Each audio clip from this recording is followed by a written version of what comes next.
Beginilah suasana hari pertama pemberlakuan peniadaan kedatangan dan juga keberangkatan di Stasiun Tanah Abang, Jakarta Pusat oleh PT Kereta Komuter Indonesia yang berlaku mulai jam 3 sore hingga 7 malam. Terlihat para calon penumpang berlarian masuk ke stasiun sebelum pintu stasiun ditutup sementara. Rekayasa ini dilakukan untuk mengantisipasi lonjakan penumpang di area Stasiun Tanah Abang jelang Hari Raya Idul Fitri 1442 Hijriah dan juga antrian jam pulang pekerja kantoran yang menggunakan KRL. Kami sebenarnya KRL-nya jalan tetapi tidak naik turun di Stasiun Tanah Abang, mengingat 2 hari kemarin Sabtu Minggu ini sebenarnya pasar Tanah Abang pengunjungnya naik signifikan.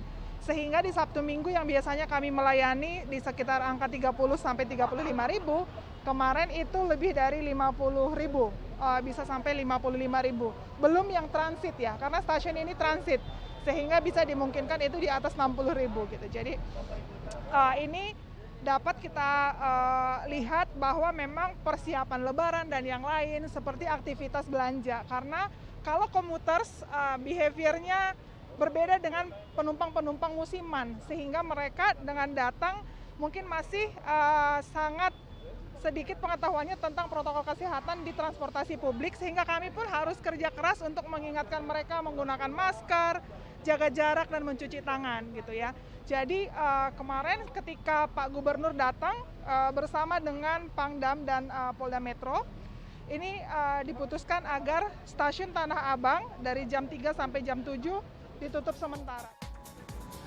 Namun, bagi pengguna KRL yang terdampak penutupan layanan Stasiun Tanah Abang masih dapat naik dan turun di stasiun alternatif, yaitu Stasiun Karet, Stasiun Duri, dan juga Stasiun Angke. Kepala Humas PT Kereta Komuter Indonesia Ane Purba menyampaikan, hingga saat ini pihaknya belum bisa memastikan sampai kapan pembatasan jam operasional di Stasiun Tanah Abang akan berlangsung. Berbagai masukan dari pekerja yang menggunakan KRL pun diterima oleh PT KCI. Evaluasi terkait kebijakan yang diambil pun akan terus dilakukan.